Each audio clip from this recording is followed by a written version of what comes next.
This is the Denver 8030 Action Cam, and these are all the bits you get with it. The first impression is that this is really a nice bit of kit.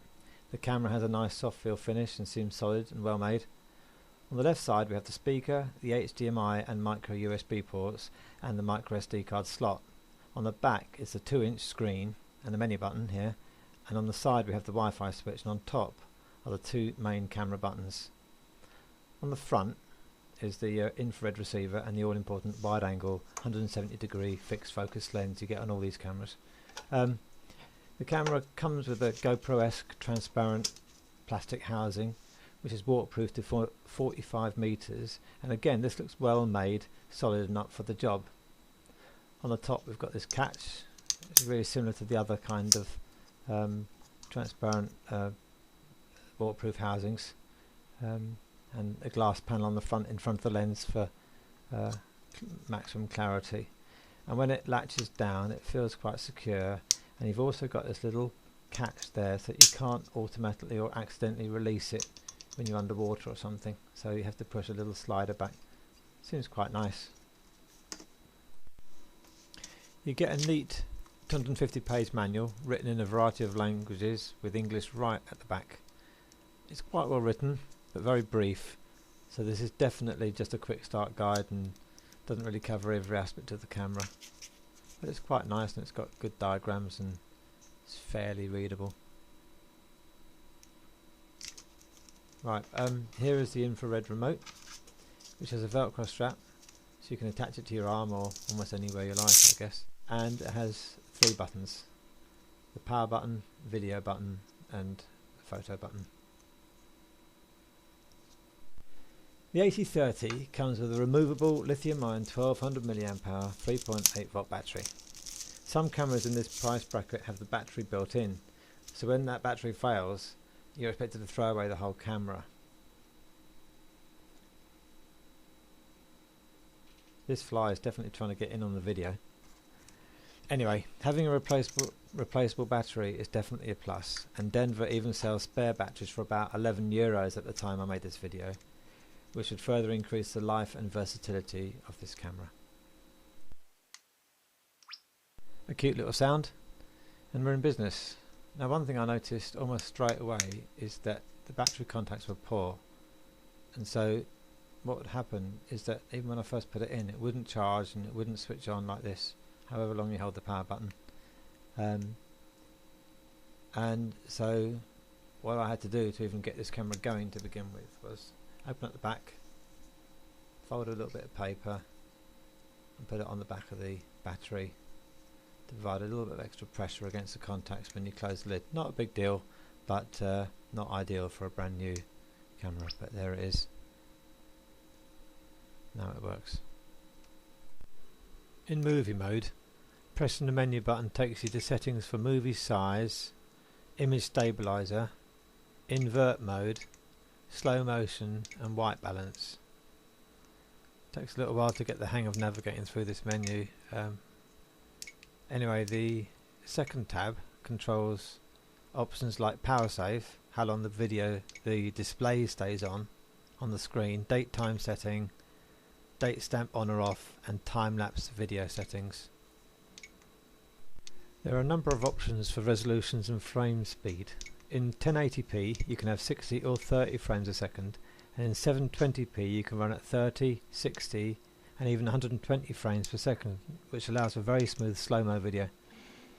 The first SD card I used was an old 4GB class 4 that I had spare, and the higher resolutions and frame speeds weren't available and greyed out on this menu, but with the class 10 SD card all the options were there, so it was obviously picking up on the lower class of SD card I was using.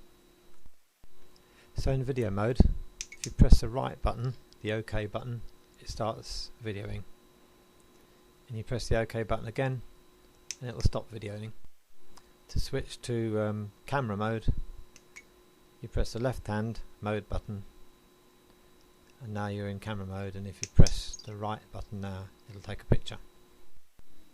To get back to video mode again, strangely you have to press the mode button twice.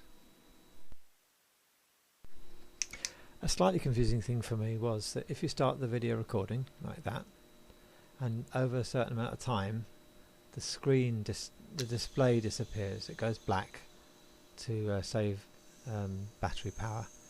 And then if you try and press to stop the recording using the remote or the buttons on top of the camera, the first function is just to show the display again, and the video still continues to record, and then you had to press it again in that mode for it to actually stop recording. This confused me a few times until I got the hang of it, especially when using it on the paraglider, attached to my helmet where I couldn't see the display. The remote also has a function, the red button function, of turning the power off. This would be useful if it also served to turn the power back on again, but once you've turned it off, there's no way to use the remote to reactivate the camera, and the only way you can start it again is to press the power button on top of the camera itself. A nice feature on this camera that I haven't come across before on other cameras is this ability to take a photo while the video is recording. So you can have the video running, and then if you press the camera button while the video is running, it'll take a good quality still frame that saves itself on the image folder on your SD card, and the video is not interrupted. The photo menu button takes you to options for resolution, driver mode and photo burst.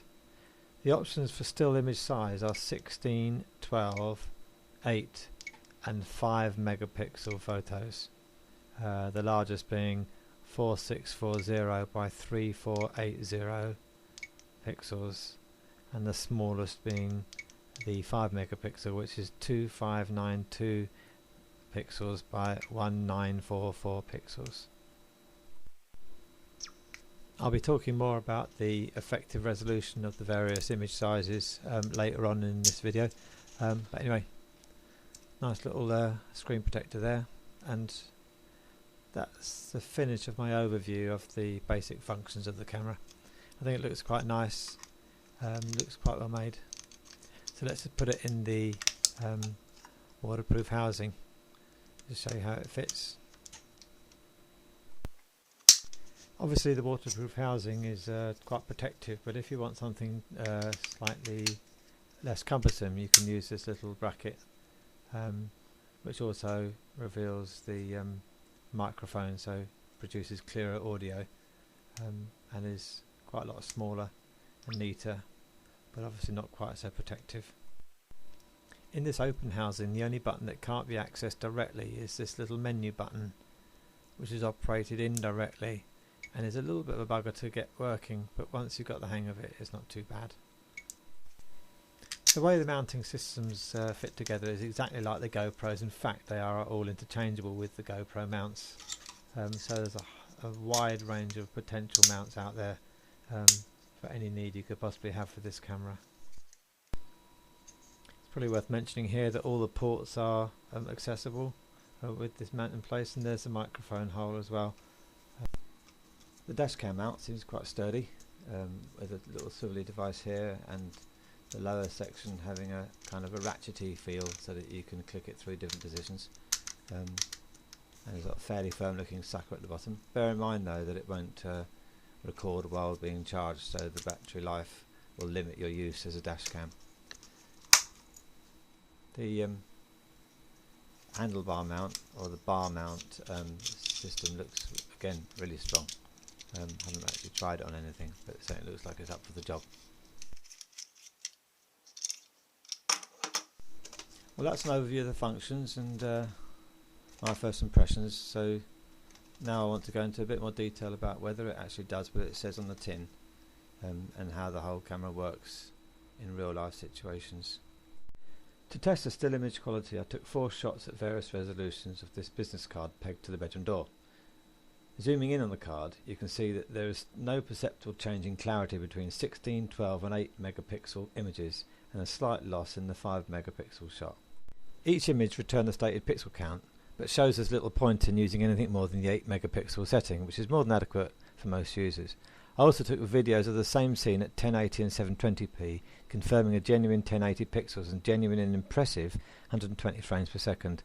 Zoomed in stills from the 1080 and 720p videos show good video definition. In time-lapse mode, you set the interval and duration and it produces a movie for you. The indoor daylight image is good, but next I need to take the camera flying.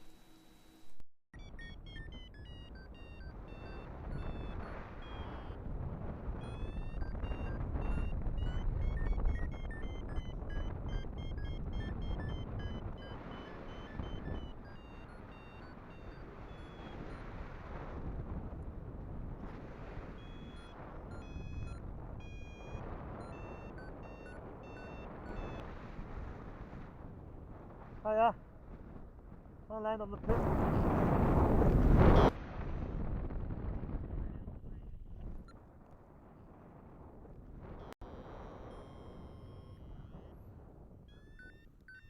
Can I do it? Not snare.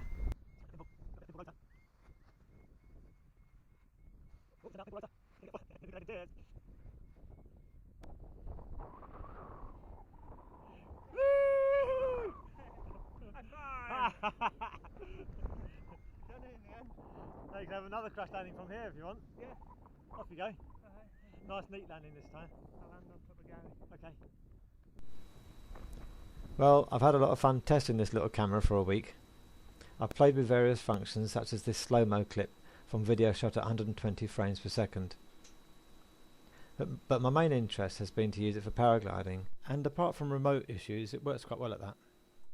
I've yet to try it in dashcam mode or even use the Wi-Fi capability. As you'd expect from budget-priced new technology, there are a few glitches and quirks with the 80-30, but it does have shockingly high spec for the price. Look at those football skills. I shot some clouds from my window in time-lapse mode, which demonstrates that function far better than my spinning coffee cup I tried earlier. What stood out most with this camera was the overall quality of the video though, which was superb. Despite a few weaknesses, the 80-30 exceeded my expectations, and I really think it's a cracking little camera.